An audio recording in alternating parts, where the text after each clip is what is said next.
তো hey guys, good morning. কেমন আছো সবাই? আজকের ডিউটি হচ্ছে তারকেশ্বর, মানে বাবার বাড়ি। তো চলো, রাস্তায় বেরিয়ে কথা হচ্ছে। তো বন্ধুরা, বাড়ির থেকে বেরিয়ে আমাদের 3 নম্বর শ্মশান জাস্ট পিছনে ফেলে রেখে আস্তে আস্তে আগিয়ে যাচ্ছি আমাদের হিজলিয়ার মোড়ের দিকে, কারণ এখানে একটা নতুন পাম্প হয়েছে নাকি।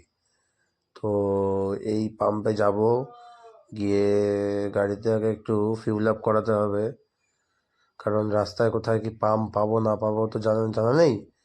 তো যাব, আগে ফিউল আপটা করাতে হবে, কারণ গাড়িতে তেলও কম আছে। তো চলো ফিউল আপটা করাই আগে।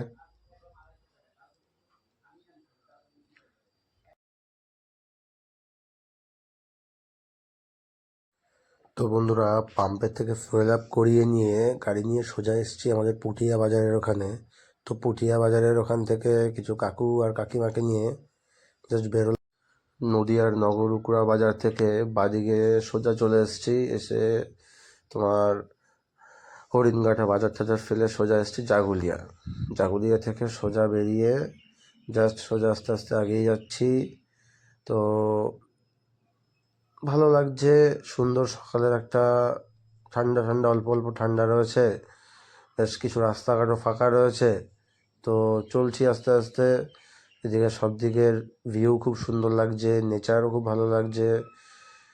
তো রোদ আস্তে আস্তে উঠছে বা গরম আস্তে আস্তে বাড়ছে, ভালো লাগছে বেশ। সব মিলিয়ে ঝুলিয়ে একটা সুন্দর জিনিস বা সুন্দর একটা ব্যাপার হচ্ছে।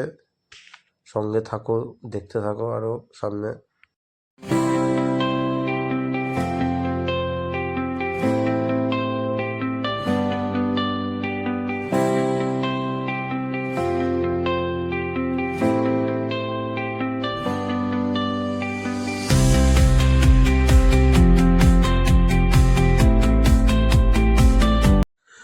তো বন্ধুরা, কাপার মোড়ের আগে তোমরা সবাই জানো যে একটা ফ্লাইওভারের কাজ অনেক দিন ধরে হচ্ছিল, যে তার জন্য আমরা ফ্লাইওভারের উপর থেকে যেতে পারতাম না, নিচ থেকে যেতে হতো। তো আজকে আমি ফার্স্ট টাইম এই ফ্লাইওভারের উপর দিয়ে যাচ্ছি। মানে কি বলবো, কিছু বলার নেই, মানে অস্বাভাবিক সুন্দর, অস্বাভাবিক রাস্তা, অস্বাভাবিক মানে একটা অনুভূতি, মানে কিছু বলার নেই। জাস্ট মানে দেখে না, জাস্ট আমি ওয়াও। মানে কারা কারা গেছো আমি জানি না, কারণ আজকে আমি ফার্স্ট টাইম যাচ্ছি, আমার খুব সুন্দর লাগছে, খুব সুন্দর, একদম সুন্দর, মানে দুর্দান্ত একটা রাস্তা, দুর্দান্ত, একদম ফাঁকা। অনেকেই হয়তো জানে না এখনও, বা অনেকেই এই রাস্তা দিয়ে এখনও আসেনি, বা শুনেছি এই রাস্তায় নাকি অনেক স্পিড ক্যামেরা লাগাবে, অনেক ট্রাফিক দেবে, বা মানে যাই দিক না কেন, যাই করুক, কিন্তু খুব সুন্দর লাগছে ব্যাপারটা। মানে তোমরা জাস্ট একবার দেখো কীরকম, মানে কীরকম একটা ব্যাপার, তোমরা দেখো।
তো বন্ধুরা, গাড়িটা ঘাটের আগেই পার্কিং করলাম, করে এই একটা রেলগেট পার করে যাচ্ছি। এখন দেখো, এরকম রেলগেট দেখাই যায় না যে ম্যানুয়াল, হাতে ধরে খুলতে হয় এটা।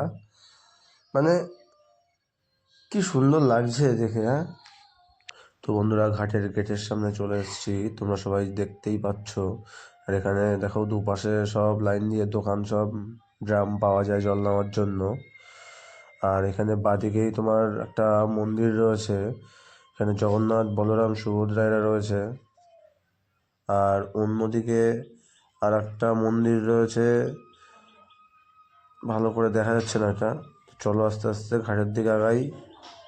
তো এখানে দেখো অনেক মালসাও পাওয়া যায়, মানে অনেকে এসে এখানে মালসা পুড়িয়ে অবশ্য করে তারপরে এখান থেকে যায়। আর এখানে সব বিশ্রাম নেওয়ার জন্য জায়গা রয়েছে বা অবশ্য করার জায়গা রয়েছে। এখানে জল পাওয়া যাচ্ছে। তো বন্ধুরা, তোমরা ঘাটের একবার ভিউটা দেখো। আজকে বেশি লোকজনও নেই, একদম সুন্দর ফাঁকা ফাঁকা, যদিও ভিড়টা হয় দুপুরের পর থেকে, মানে বিকেলের দিকে। তো এখন সকালের দিকে সেরকম একটা ভিড় নেই, খুব সুন্দরও লাগছে, একদম ফাঁকা ফাঁকা, মানে পুরো সাইডটা তোমরা একবার দেখো। আর এদিকে একটা মন্দির রয়েছে, কি সুন্দর, মানে খুব সুন্দর মন্দিরটা। মন্দিরের মাথাটাও খুব সুন্দর, পুরো মানে খুব সুন্দর মন্দিরটা, মানে বেশ দেখা তোমরা দেখতে পাচ্ছ। খুব একটা ভিড় নেই, বেশ ফাঁকা ফাঁকাই, অল্প লোক, ফাঁকায় ফাঁকায় তাড়াতাড়ি চলে যাওয়া ভালো। তো বন্ধুরা, শেওড়াফুলি থেকে জল নিয়ে বেরিয়ে এসে আমাদের ডাকাত কালীবাড়ি এসছি। তোমার খুব সুন্দর, দেখো কি সুন্দর মন্দিরটা।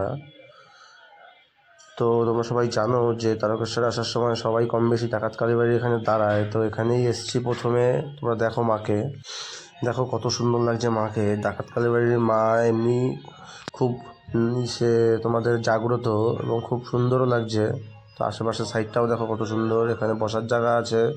উল্টো দিকে আর একটা মন্দির, তোমার সম্ভবত ওটা মহাদেবের একটা মন্দির রয়েছে, বেশ ভালো লাগছে দেখতে, খুব সুন্দর একটা জায়গা, সুন্দর। তো বন্ধুরা, তোমরা একবার পুরো মন্দিরটা দেখো, ডাকাত কালীবাড়ি মায়ের মন্দিরে বড় বড় করে লেখা। তো বন্ধুরা, তোমরা সবাই জানো যে তারকেশ্বর যেতে আমাদের সিঙ্গুর পড়ে, আর সিঙ্গুরে একটা টাটার প্ল্যান্ট হওয়ার কথা ছিল। ওই দেখো সেই পুরনো ঘরগুলো এখনও রয়ে গেছে আজও। তো এখানে তো টাটার প্ল্যান্টটা হতে পারেনি, যে এই প্ল্যান্টটা এখন গুজরাটে শিফট হয়েছে। তো তো বন্ধুরা, তোমাদের সাথে গল্প করতে করতে আর ভিউ এনজয় করতে করতে তো আমরা প্রায় চলে এসেছি তারকেশ্বরের কাছাকাছি। তো ভিডিওটা কেমন লাগলো সবাই জানিও, সঙ্গে থেকো, আমাদের ভাইকে তোমরা অনেকটা সাপোর্ট করো। ঠিক আছে, তাহলে দেখা হচ্ছে পরের কোনো ভিডিওতে। তখনের জন্য টাটা, বাই।